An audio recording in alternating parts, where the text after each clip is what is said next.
Ir vairāk jautājumu, un tāpēc es aicināšu šajā nākamajā diskusijā piedalīties arī Swedbank grupas vadības un strateģiskā virziena konsultantu Ģirtu Bērziņu. Ģirt, laipni lūgts. Aicināsim Eidžu, lūdzu, atpakaļ uz skatuvi. SZDATS direktors Eidžs Žēris. Lūdzu. Aplaudējam. Vēlreiz labdien.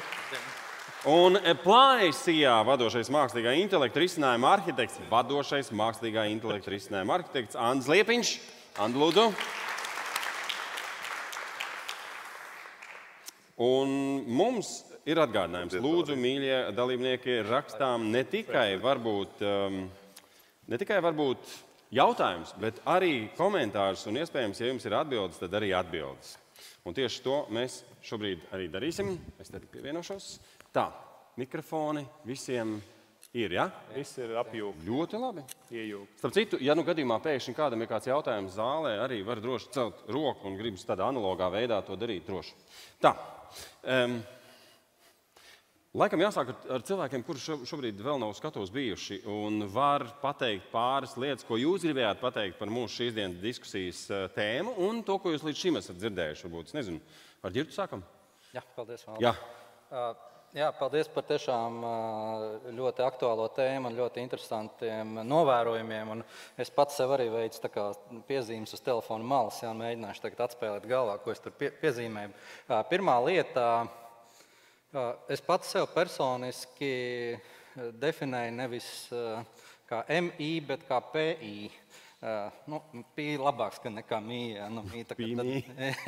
Bet nevis kā mākslīgo intelektu, bet kā paplašināto intelektu. Jo, man liekas, tas uzreiz to uztveri saliek tādās produktīvākās un iedvesmojošākās, iedrošinošākās kategorijās, ka tas intelekts, kas nāk, viņš ne tik daudz nāk, lai mūs aizstātu, bet lai mūs papildinātu, lai varbūt padarītu mūs par superbūtnēm, supercilvēkiem un tam līdzīgi. Jo, ja mēs atceramies, tad pirmās divas industriālās revolūcijas, tās bija par mehāniskajiem darbiem, un tur nāca roboti, un sākumā viņi ienāca tā kā palīdzēja mums, un jau ir tā, ka mēs palīdzam viņiem, bet tie pilnvērtīgākie mehāniskie roboti, viņi tā kā attālināti atgādina to cilvēku, bet tas gluži vairs nav tā kā vēl viens cilvēks. Un iespējams, jo tālāk no tā cilvēka, jo viņš ir produktīvāks. Kā esot teicis Ilons Masks, ka viņš ražošanas plūsmā nepieļauj cilvēku nevienā posmā,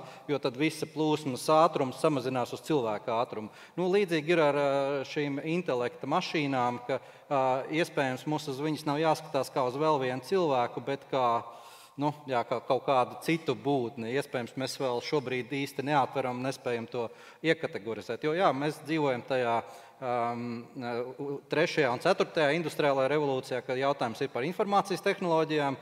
Un visdrīzāk šis mākslīgais ja paplašinātais intelekts iestāsies tajās pirmajās darba līnijās, daudzos darbos, un cilvēki būs tie, kas jau sāks palīdzēt, vai piegādās to, uzdos pareizos jautājumus. Tā perspektīva ir diezgan varbūt arī biedējoša, bet kā jau bija atsaucis, tad visdrīzāk iepriekšējās tās revolūcijas ir parādījušas, ka vairāk darbu tiek radīts nekā aizstāts. Bet, protams, lampiņu iededzinātāji un tās pašas telefonists, mēs varam bildes aplūkot. Un iespējams, un nevis iespējams, bet ļoti noteikti daudz darbi, ko šobrīd mums dara cilvēki, arī tajā domājošajā sfērā, tie tiks aizstāti. Un starp citu, šogad vasarā iznāca ļoti interesants Pasaules ekonomikas fóruma pētījums par nākotnes darbiem.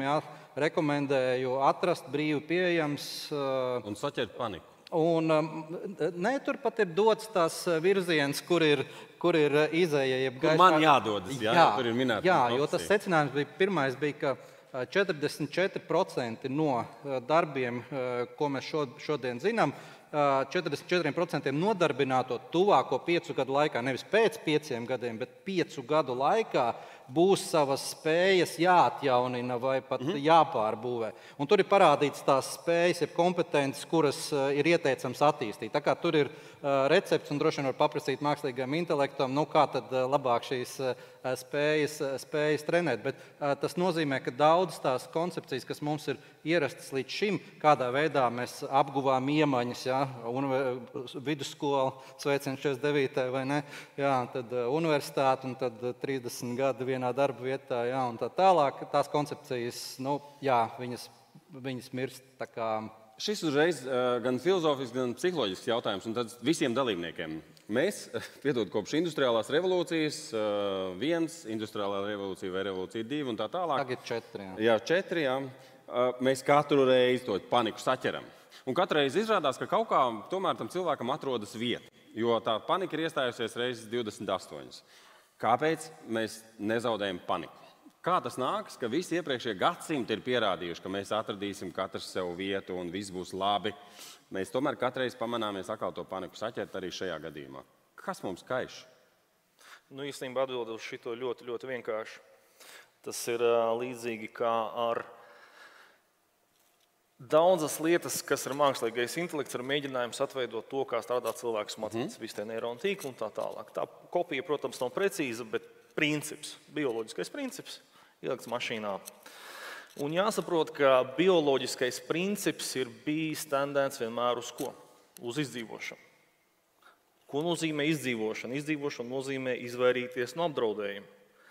Tas nozīmē, ja tu ej tumšā mežā pa nakti, ieraugi celmu, un viņš tev izskatās pēc vilka, tad, ja tu leksi prom, pat tad, ja tur nav vilka, tu drīzāk būsi tas, kurš nodos savus gēnus nākamajiem, nekā tad, ja tu redzēsi tur to celmu.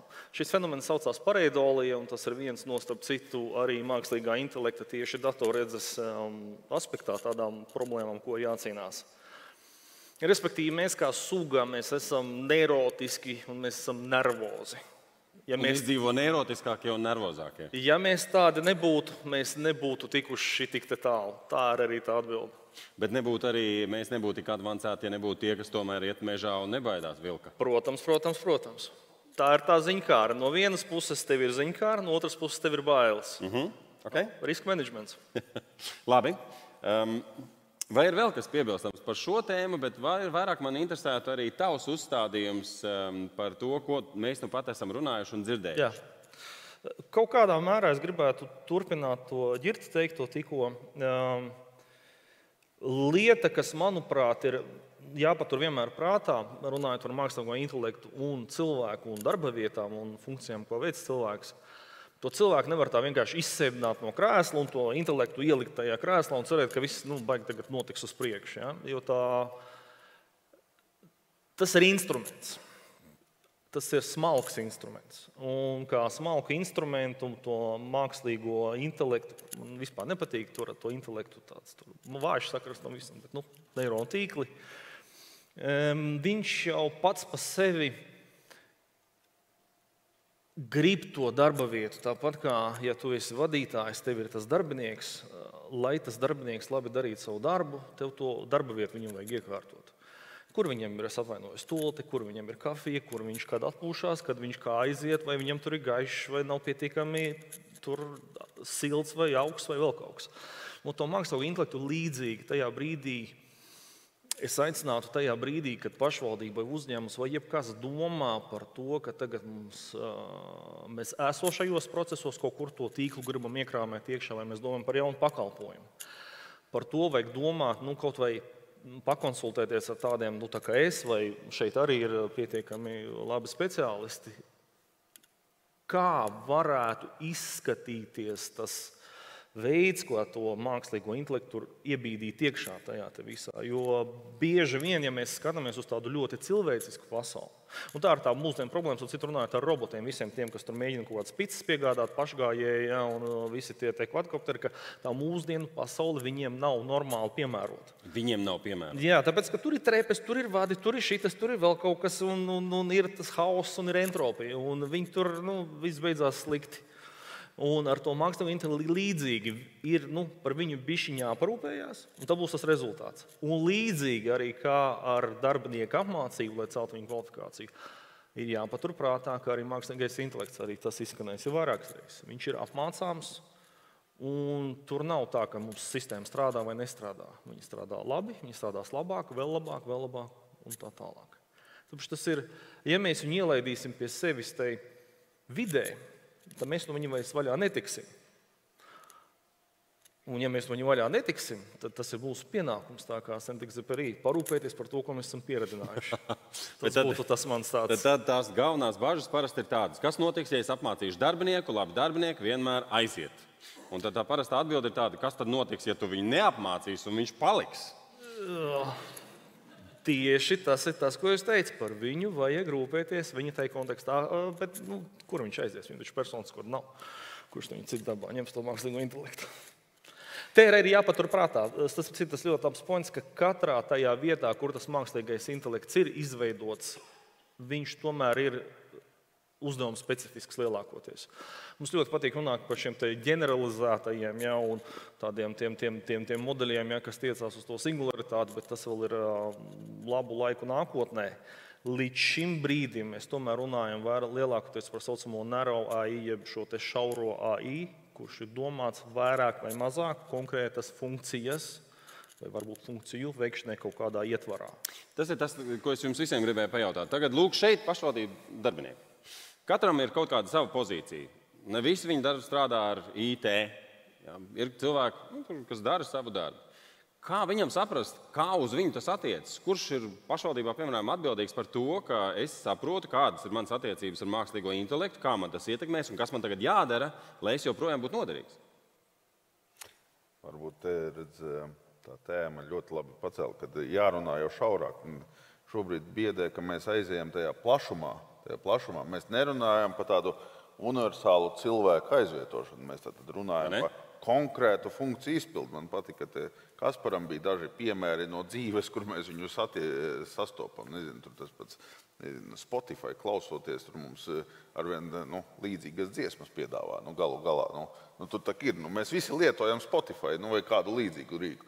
Tad ir šaura funkcija, kur ir šie paņēmieni, kas pielietojās konkrētā gadījumā. Te arī mums jau jārunā par konkrētiem lietojumiem, par ko tad ir jāsāk, jo tāds generika, tāds lielais jau nebūs. Nav, ko mēs aizvietosim. Mēs jau negribam aizvietot cilvēku, mēs gribam atrisināt funkciju kaut kādu automatizāciju, darba automatizāciju, kvalitātes celšanu. Iedomājieties arī, tagad mūsdienas ikdiena paliek arvien straujāka, dinamiskāka, mēs gribam visu ātrāk informācijas aprite, cik mēs ātri skatāmies telefonu, sociālos tīklus, īsi Twitter ieraksti, mums ir informācija, bez pārpilnība, dienas ritmis ir strauši, un mums tagad vajag to pakalpojumu. Mums viņu vajag saņemt no pašvaldības nevis mēneša laikā, nedēļa laikā, bet man vajag tagad tūlīt, un kvalitatīvu pakalpojumu. Es tev WhatsAppā ierakstīju stundas. Es jau pirms stundas ierakstīju. Kur ir? Tiekamies tiesā. Jā. Galu galā tajā brīdī vajag šo automatizāciju, jo tas darba spēks ir tik, cik ir, un lai mēs celtu šo ekonomiku un visu pārējo, mums vajag radīt atbalsta mehānismus. Tāpēc es aicinātu domāt šaurāk. Šī brīdī mums jādomā pat ne šaurāk, šauri. Konkrēta funkcija. Ja es varbūt papildināšu, Eģi, man liekas, ka ir svarīgi, ja jūs uzdodat sev šo jautājumu, tad pirmais, ko es vaicātu, pirmkārt, kas ir tās sāpes, ar ko es ikdienā saskaros, kas man rada stresu un varbūt, ko es varbūt mēdzu rītos un vakaros domāt. Un otrs ir, kur aiziet mans laiks, kam es tērēju laiku ikdienā, kas ir tās lietas. Un tad nākamais jautājums, vai tas, kam es tērēju daudz laika, vai tas tiešām pievieno vērtību, vai tas mans ieguldījums pret to, ko tas dod rezultātā, ir jēgpilns. Un tad saprast, vai tur, kur es tērēju daudz laika, kas nerada pievienoto vērtību, vai es nevaru kaut ko automatizēt, vai es nevaru kaut ko pamainīt, vai es nevaru atrast kādu tehnoloģiju vai rīku šauram lietojumam, kas man atvieglos šo lietu. Vai, ja mana sāpe, piemēram, ir, ka es nespēju atbildēt vai laicīgi sagatavot atbildes uz kolēģi vai tur iedzīvotāju vai uzņēmēju jautājumiem, tad kur atrast to laiku? Ja? Tad kā kāpināt produktivitāti? Ja? Vai ir kādi rīki vai tehnoloģijas, kas varētu ļaut man lietas izdarīt ātrāk? Šādu tipu pārdomas es redzu. Tas nav nekas tāds abstrakts. Ja? Principā sanāk tā, ka katrs darbinieks iesniedz sarakstu ar lietām, ko viņam nepatīk darīt. Un Tā par to skaitā. turpmāk rūpēsies mākslīgais intelekts. Tā ir skaitā. Jo es pateikšu, es piedodu stūlītās, tam ir ļoti svarīgi arī tāda tīri psiholoģiski, tāds tīri psiholoģisks pamatojums, lai mēs radītu jaunus, lai mēs pieņemtu jaunus paradumus. Ja? Ir svarīgi, ka mums tie paradumi nesagādā diskomfortu vai nerada kaut kādu nevajadzīgu stresu vai negācijas. Līdz ar to ir svarīgi, ka tā pieredze pamēģinot ir pozitīva. Tātad vai nu viņa mums noņem kaut ko tādu, kā rutīna ir kaut kas tāds, kas cilvēkam nepatīk. Tāpēc, ka tu zaudē jēgas sajūtu, sajūtu, ka tu ir kaut ko jēdzīgu. Jā. Līdz ar to tāpēc saka, ir ļoti svarīgi, ka tas mehānisms, ka mums jāatrod tā pozitīvā pieredze, caur to mēs varam sākt veidot jaunus paradumus. Jā, tas, ko es gribēju piebilst, ka reiz pie šī te par to darbinieku un to rīku, šo te tīklu, kurš viņa vietā kaut ko darīs, nav jau tā, ka tas ir viņa vietā. Līdz šim tas darbinieks ir bijis atbildīgs par kaut kādu jomu, procesu vai vēl kaut ko, un viņš ir visvairāk zinošais par to. Tas nozīmē, ka tā ir viņa pieredze, ko tam tīklam vajag izmantot, lai tas process turpinātos. Ja? Un tas kaut kādā lielā mērā, es tagad negribētu salīdzināt ar kaut kādiem seno eģiptiešu vergturību, ja, bet pa lielam tas AI ir tas viņa turpinājums. Ja, ne kalps, bet tieši mākslīgā roka, ja, kaut kāda vēl trešā autonomā. Ja, un tas cilvēks, viņš pa lielam var sākt domāt kreatīvi, ko es tajā procesā vēl varu izdarīt savādāk. Kā es varu tur kaut ko pātrināt, uzlabot kvalitāti vai vienkārši panākt vairāk produktivitāti, strādājot mazāk stundas. Uzreiz nākamais jautājums. Vismazāk apdraudēti ir cilvēki, kas darīs praktiskas lietas. Santehniķis, par metinātājiem mēs jau zinām, ka bez tiem var noteikti iztikt, tīpaši rūpnīcās. Bet tātad santehniķis ir kaut kāds, kurš atnāk tā kā satiksmes noteikumiem. Tev tur ir tik sarežģīta situācija. Tur vadi tādi, elektrība šitāda, ūdens tāds, cauruli tāda. Un visiem pārējiem, kuri strādā ar smadzeņu darbu, tomēr jāsāk domāt, ko varētu deleģēt mākslīgajam intelektam. Tā ir vai nē? Ne līdz galam. Var uzdot jautājumu tam pašam mākslīgajam intelektam. Diezgan elegants atbildes var saņemt, kas ir tie darbi, ko aizstās un kas ir tie darbi, ko neaizstās. Un, tur daži no neaizstājumiem darbiem ir gana domājoši, piemēram, mācītājs. Ja. Nē, bet es saku, tā ir otrā pusē. Tu gribi teikt, ka nevar digitalizēt reliģiju? Ir mēģinājumi bijuši. Vācijā ir noturējis mākslīgais intelekts dievkalpojumi, ir bijis diezgan labi apmeklēts, tikai es domāju, cik tas ilgtermiņā ir ilgtspējīgi vai noturīgi. Ja? Bet pats mākslīgais intelekts uzskata, ka tas klerģi, jeb garīdzniecība, tas nav viņa tā kā... Bet ja garīdznieka darbs aprobežotos ar sprediķi, tad visticamāk, ka mākslīgais intelekts spētu šo funkciju pilnībā aizstāt. Bet tā kā garīdznieka darbs ir viņa attiecības ar draudzeni, ar individiem un tas atbalsts un tā tālāk, to nevar aizstāt. Jā. Man ir vēl tieši šajā sakarā. Turpini. Tātad, ja gadījumā jūs grasāties kaut ko no šīm ģeniālajām idejām publicēt Instagramā, piemēram, vai kaut kur citur sociālajos tīklos, neaizmirstiet lūdzu pielikt mirkļu birku, kurā ir noteikti arī pieminēti ZZDats un Svetbank. Un otrs, kas svarīgākais, ja jūs kaut ko publicējat, galvenais atbildēt uz jautājumu, ja, lai tā ir kaut kāda ideja, noderīga vai kāds atklājums, ko cilvēki var izmantot. Lai viņi saka jums paldies par to. Un nedaudz paturpinot vai nobeidzot par šo jautājumu, par garīdzniecību, tad visdrīzāk tas nākotnes garīdznieks nebūs tā, ka viņš būs brīvs no mākslīgā paplašināta intelekta, bet jaudīgāks garīdznieks droši vien būs tas, kas viņu izmantos arī to pašu sprediķu ģenerēšanā. Kā citu piemēru es parasti izmantoju tādu dilēmu, ja jums ir divas durvis, Turinga eksperiments, ir dakteris un ir mākslīgais intelekts, un jūs esat lasījuši pētījumus, ka diagnostikā tur krietni jaudīgāks ir mākslīgais intelekts, un pa kurām durvīm jūs iesiet. Un kaut kā intuitīvi jūs droši vien iesiet, tomēr iesiet liela daļa pa tām durvīm, tur var pajautāt, bet kur ir dzīvais tomēr dakteris. Bet ir vēl iespējams trešās durvis, tas ir dakteris plus mākslīgais intelekts, ir paplašinātais. Un visdrīzāk tā būs visjaudīgākā atbilde. Te ir arī uzreiz jautājumi par likumiem un noteikumiem. Piemēram, kas tad ir tas, ko bez iepriekš pieminētā kā prioritāte būtu jāpamaina regulējumā, kā mākslīgo intelektu pielietot aktīvāk? Vai nav tā, ka ir kaut kādas robežas, vienkārši likums to neļauj vai kaut kādi noteikumi neļauj? Kas mums ir jāizdara, piemēram, lai tajā pašā pašvaldībā to mākslīgo intelektu varētu iesaistīt? Un kur ir robeža? Tik tālu mēs varam to tagad izdarīt, un vēlāk jau nē, jo kurš atbildēs par sekām?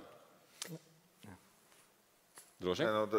Te tāds personiskais viedoklis par to, ka, kā jau te minēja arī Gatis, kad pie šīm te likumdošanas jau strādā, bet mums pirmkārt jau jābūt praksei, lietojumam, un šobrīd jau ir jāstrādā ar veselo saprātu. Tad ir pielietojumi ar ļoti augstu risku, kur nevar ļaut mākslīgajam intelektam lemt, ir ar zemu risku. Tas augstais riskis varētu būt, kā jau es minēju, tur tiesa vai kāda lēmuma pieņemšana. Tātad mēs nevaram bieži vien atdot lēmumu pieņemšanu mākslīgajam intelektam. Ar zemu risku ir, kaut vai šis te, kā mēs redzam, kad ir tāds Spotify, kas sagatavo dziesmas, kāds tur risks, lai viņš sagatavo, kas tur gribās viņam, riska nekāda. Un tad ir tas vidējais riskis, kur ir jāvērtē, tie praktiskie piemēri ir, kā jau saku, te runājam, kur tad pielietot, kaut vai, ikdienā pašvaldības saņem ļoti daudz dokumentus. Atnāk tur kancelējā dokumenti un kaudz ar dokumentiem un jāsāk šķirot. Tātad, ko tad darīt tagad? Un kas tev rutīnas darbs? Nāk iekšā šis, to izlasi dokumentā, tātad reku ir vētra kokus sagāzuši. Tātad tas tur tādam departamentam. Reku ir kanalizācijas problēmas tādam departamentam. Bet ja mākslīgais intelekts jau veic šķirošanu un saka, pievērs uzmanību, šis izskatās par kokiem, vai tu negribi nodot viņu Kārlim? Tātad tev dokumenta tur šķirošana aizņems. Neveidži, bet aizsūta Kārlim, un pat viņš ir kļūdījies, un tur varbūt ir pa kokiem un pa kanalizāciju, ja tā Kārlis jau tiks galā. Jā, līdz ar to tur tāds vidējais riskis, jo tas lēmums ir tāds dalīts, un gala lēmums jau nav, vai arī sagatavojot atbildi, iedod jau sagatavoju. Līdz ar to tā likumdošana arī ir kā visa likumdošana jau rodās empīriski. Tātad jābūt piemēriem, jābūt lietojumiem, un šobrīd var iziet tikai uz veselo saprātu. Tātad tas, ko tu saki, ka, piemēram, jau šobrīd darbinieki varētu darīt tā, ka ir elektroniski ienākušie dokumenti vai kāda informācija, kur tu ievadot vienkārši nelasot tur 3 lapus ziņojumu, varētu saprast no tā mākslīgā intelekta, par ko ir stāsts. Jā. Jā, varbūt vēl viena nianse no otras puses mākslīgajam intelektam, proti, kādā veidā mākslīgais intelekts pastāv vai kas viņu uztur. Un mākslīgo intelektu uztur dati.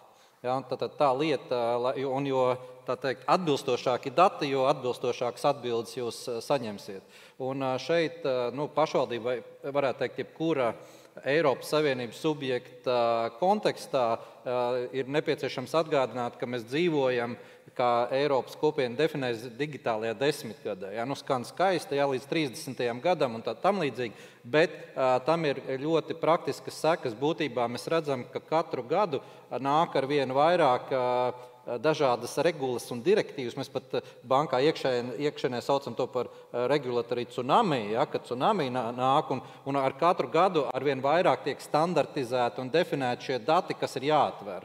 Un būtībā ir pateikts, ka tā robeža šķirtne ir 30. gads, ka faktiski visi veselības dati, visi iedzīvotāji uzņēmumu dati, viņi ir, protams, ar paša subjekta piekrišanu, ir jāpadara atvērti citiem subjektiem. Tā kā mums priekšā ir ļoti liels mājas darbs, līdz jau daudz laika nav palicis, ka dati būs jāsistematizē, dati būs jāstandartizē, un dati būs jāpadara pieejami caur API vai citādām tehnoloģijām citiem ekonomikas dalībniekiem. Tas atver es teiktu, tādu neierobežotu gan inovāciju apjomu, gan arī mega ērtības iedzīvotājiem. Ja, ka es domāju, 10 gadus beigās varbūt beidzot mans viens no sapņiem piepildīsies, ka mēs jēdzienu izziņa varēsim ielikt muzejā.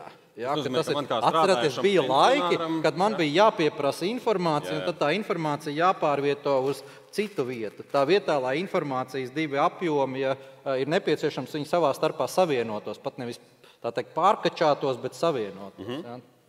Ja. Es no šīs ģirtes gribēju paņemt vienu mazu lietu, kas man... Mikrofons, Kasparam? Ja? Mikrofons beidzies, ja? Es varu runāt skaļi. Nē, es iedošu tev otru šo mikrofonu. Iedod man to rokas mikrofonu.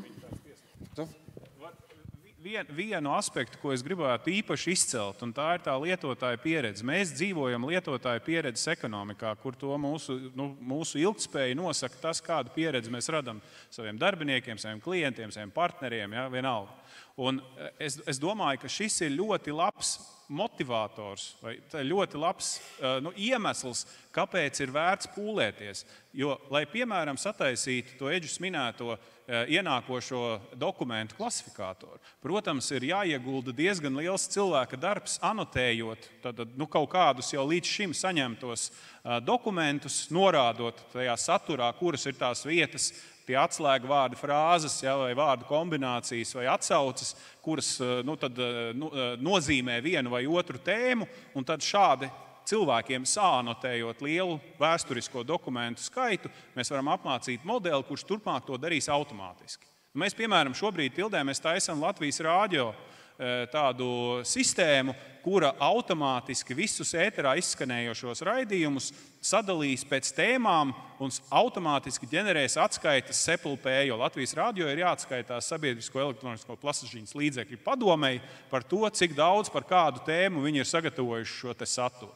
Tieši tas pats attiecās uz pašvaldībām, bet lai attaisnotu to ieguldījumu, tad strādātu pie tā, lai šādas klasifikācijas sistēmas veidotu, ir svarīgs tas virsmērķis. Un virsmērķis mums ir šis super pašvaldības iedzīvotāja piedzīvojums. Visa pašvaldība mobīlajā, tas, ko Ukraiņiem ar to viņu diju ir izdevies īstenībā, tie, kas mazliet interesējās par šīm lietām, paskatieties. Tātad Ukraiņi var realizēt gandrīz jebkādu saziņu, jau kādu servisu saņemt elektroniski, ja, neizejot no savas mobilās ierīces. Mums būtu uz to jātiecās. Un vēl viens aspekts, ko es vēl šajā sakarā gribētu pieminēt. Tāpēc ir svarīgi, ja, šādu laikietilpīgu, resursu ietilpīgu projektu veidošanai pašvaldībām apvienoties. Ja? Jo es pieļauju, ka tie dokumentu veidi, ko jūs saņemat, viņi ir līdzīgi. Iespējams, jums ir kaut kāda super-truper specifika konkrētajā pašvaldībā, bet visticamāk, kanalizācija, tur, kā Eģus minēja, pabalsti un tā tālāk, viņi ir līdzīgi. Tas nozīmē, ka nevajag katrai vienai pašvaldībai trenēt šādu klasifikācijas modeli, bet uztaisīt vienu, kas derēs visiem, kur varēs pielāgot tai jūsu specifikai ar nelielu piepūli. Paldies.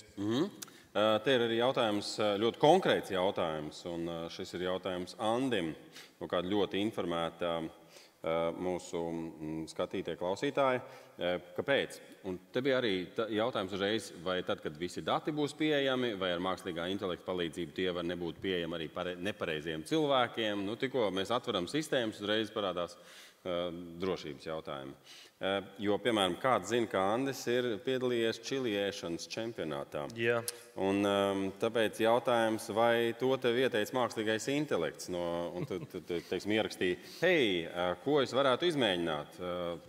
Jā. Tajā brīdī vēl ChatGPT tā kā nebija pieejams, bet komentējot par to datu drošību, es gribu palielīties. Es uzvarēju tajā čempionātā, es esmu Latvijas čempions.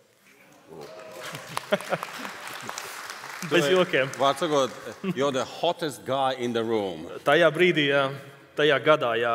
Karstākais čalis. Labi. Jā, bet par tiem datiem, te ir divas dažādas pieejas. No vienas puses mēs varam domāt un cerēt, ka datus vai jebkuru tehnoloģiju kontrolējot, mēs labie puiši viņu nosargāsim, viss būs baigi labi. Tas ir tas, kā tagad mēģina sargāt atombumbu. Mēģināja sargāt atombumbu, bet tad visādi dīvaini, visādās valstīs tomēr līdz viņai kaut kā maģiski tika. Un tad izrādījās, ka atņēma nepareizajai valstī, bet atstāja. Jā, tur viss kaut kas izrādījās.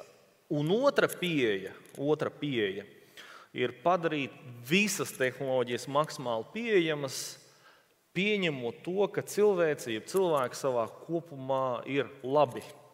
Ja mēs pieņemam, ka mums 5% ir maniaki, tad pārējie 95% nav maniaki.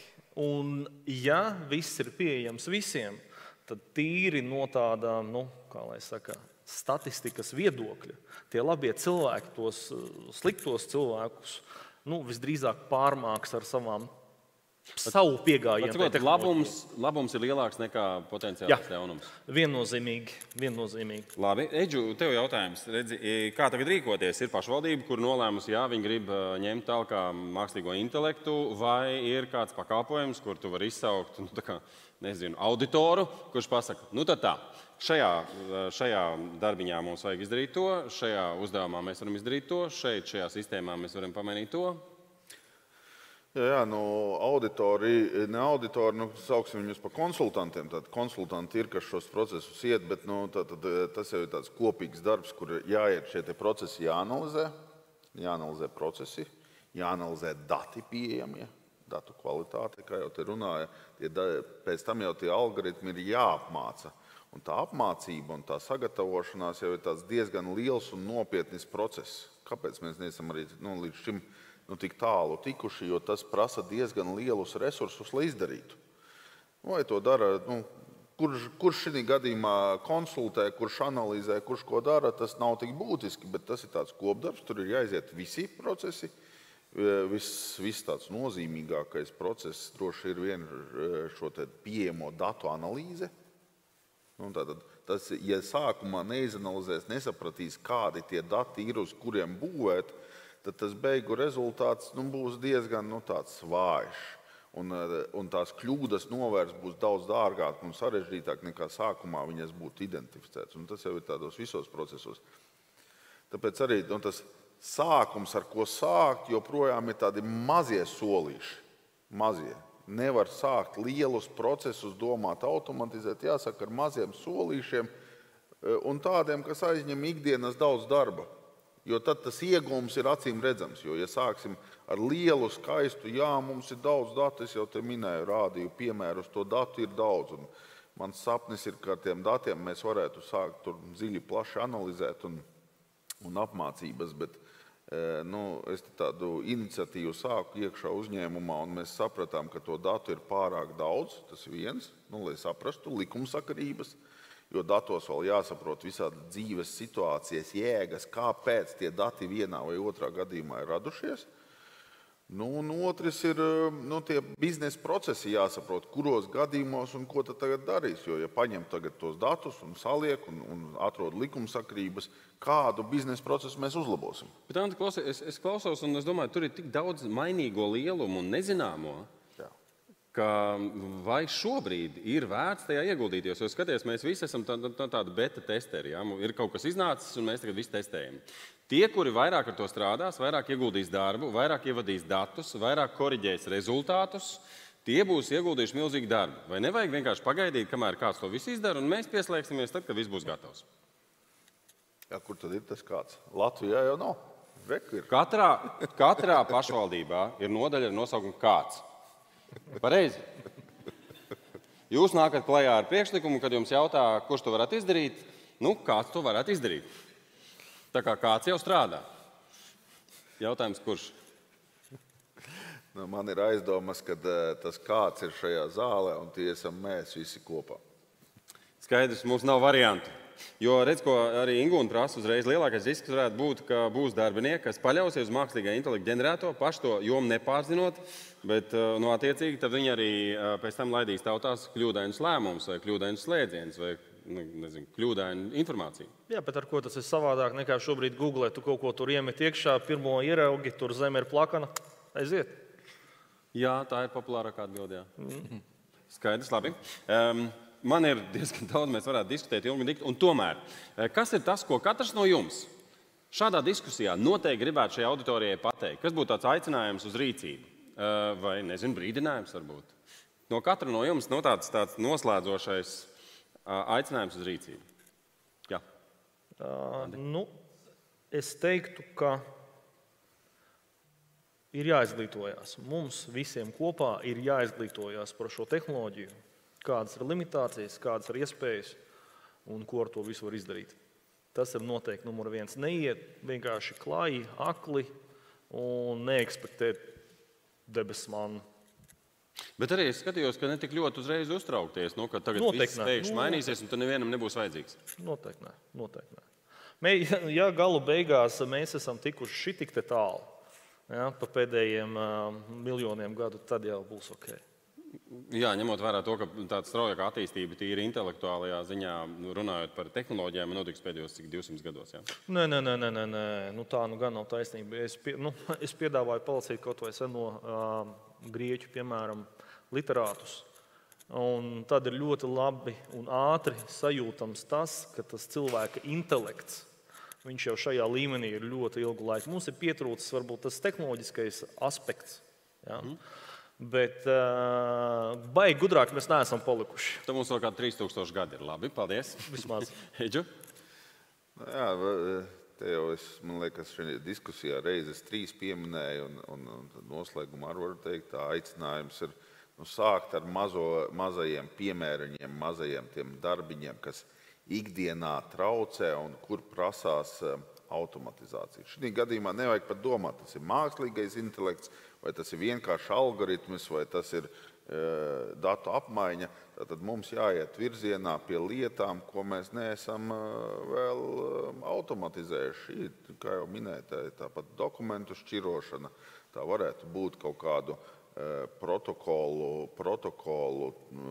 pierakstu transkripcija. Mēs zinām, ka ļoti daudz darba sociālais dienests veids ar klientiem, bet beigās mums nepaliek pēdas nospiedumi. Galu galā sākt vismaz, kad mums ir pierakstīta saruna. Mums krājās dati, ko darīt, vai mēs pēc tam varam palīdzēt tiem cilvēkiem izdomāt un likt kaut kādus nākamos līmeņus. Ir tie nākamie darbi. Šobrīd mums jāsaka ar maziņiem darbiņiem, tādiem, kas ir tverami un kas mums neizraisa kaut kādu tādu atgrūšanu, nosauksim tā, kad, šitais kaut kas tur sekas. Tad pamazām, un pēc tam jau mēs kaut kur fonā sapratīsim, ka patiesībā jau tas bija tā saucamais mākslīgais, ja paplašinātais intelekts, kas mums palīdzēja. Vai ir jāgaida kaut kāda komanda no, piemēram, pašvaldības vadītāja vai no visu novada varbūt vadības, vai var cilvēks sākt izmantot to savā nodabā, ja tā var teikt? No kā viņam jāuzmanās? Un otra lieta, kas ir ar autortiesībām? Vai man jāparakstās, ka šo neesmu es pats izdomājis? Nāk prātā tas teiciens, kā tur bija, jebkura iniciatīva ir sodāmajam. Tātad es ceru, ka tā nenotiek pašvaldībās. Ja nāk ar iniciatīvu, tad pašvaldības vadītājs nedos pa kaklu un neteiks, ko jūs dariet. Tātad iet ar procesu, kad jebkurš var nākt ar iniciatīvu un teikt, vai ir vajadzīga likumdošana vai nav, to jau procesa gaitā to var identificēt. Pirms mēs turpinām ar vēl 2 uzsaukumiem, ātra aptauja. Cik daudz no jums šobrīd jau izmanto jebkādu kaut mazāko rīku savā ikdienas darbā? Kurš izmanto? Lūdzu, pacem rokas. Jā? Interesanti? Ļoti interesanti. Pusdienās noteikti padalieties ar pārējiem kolēģiem, kas ir tas, ko jūs darāt un no kādām kļūdām vajadzētu izvairīties. Paldies! Ģirt! Jā, varbūt tad, turpinot par tām kļūdām, viena kļūda, no kuras aicinātu izvairīties, ir izvirzīt tehnoloģiju kā mērķis. Mērķis nav mākslīgais intelekts, bet tas, ko tu ar to gribi sasniegt. Un Kaspars jau lieliski parādīja savā prezentācijā, tā kā ēdienkarti, jūs varat izvēlēties, kas ir tā lieta, uz ko gribat fokusēties. Jā, vai tas ir lieliskāka pieredze jūsu iedzīvotājiem, uzņēmējiem, jā, tad tās ir vienas tehnoloģijas. Ja jūs vēlaties uzlabot arī savu iekšējo klientu pieredzi, darbinieku pieredzi, tad tur ir iespējami arī citi risinājumi. Jā, tā kā, neizvirzīt tehnoloģiju kā pašmērķi, tad tās ir lielākās lamatas, kurās iekrīt. Un dažas no lieliskām tehnoloģijām, manuprāt, ir šajās lamatās iekrituši tās pašas blokķēdes un tam līdzīgi, ja, ka to izvirza evanģelizācijas līmenī, tad dažreiz labi nebeidzās. Bet, ja redz to, ko grib ar to sasniegt, tad tas ir mērķis. Un, sāk katram ar sevi personīgi. Un, es, piemēram, mans wow moments bija, ka man atsūtīja jautājumu, mēs te taisam jaunu versiju mūsu stratēģijai, kādas ārējās tendences, vai tu varētu iedot skaidras definīcijas, ar ko atšķirās open banking no open finance, no embedded banking. Es tā zinu, bet man tas paiet kādu dienu tā smuki noformulēt un labā tekstā. Es domāju, pajautāšu, varbūt zina. Un maita zināja. Kā tu zini, ka zina? Nē, nu es zinu, ko tas nozīmē. Jā, bet tā smuki noformulēt, jā, un vēl labā angļu valodā. Jā, un jā, es paskatos, es dažus vārdus varbūt pielaboju, saliku tekstā, bet es pieliku atsauci. Bet principā tu vari tomēr dot komandas tikai par to nozari vai jomu, kuru tu pats pārzini, lai neradītu kļūdas. Jā, es par, kosmosa tehnoloģijām. Skaidrs. Nē. Tu vairs nevari vēl izlikties par speciālistu, kas tu neesi. Iespējams, vēl nē, bet kas zina. Paldies. Jā, tā kā man ir, es nezinu, vai būs vēl kāds, bet es tā rindā pēdējais. 2 daļas. Pirmkārt, es aicinu uzdrīkstēties, netraucēt citiem, kas uzdrīkstas, un nepadoties pie pirmajām neveiksmēm, vai varbūt, ja kaut kas uzreiz neizdodas, vai tās jūsu sākotnējās gaidas netiek piepildītas. Un tad noslēgumā es gribu teikt, es tiešām tam ticu. Latvija var, un Latvija var tāpēc, ka var Latvijas iedzīvotāji, un pašvaldības ir tās, kas pārstāv Latvijas iedzīvotājus. Tātad, ja pašvaldības atbalstīs, un iedzīvotāji veidos šos jaunos paradumus, ja, un apgūs šīs un lietos šīs tehnoloģijas, tad mēs saglabāsim savu līderu pozīciju. Un Latvija var. Paldies. Paldies. Drīkst aplaudēt.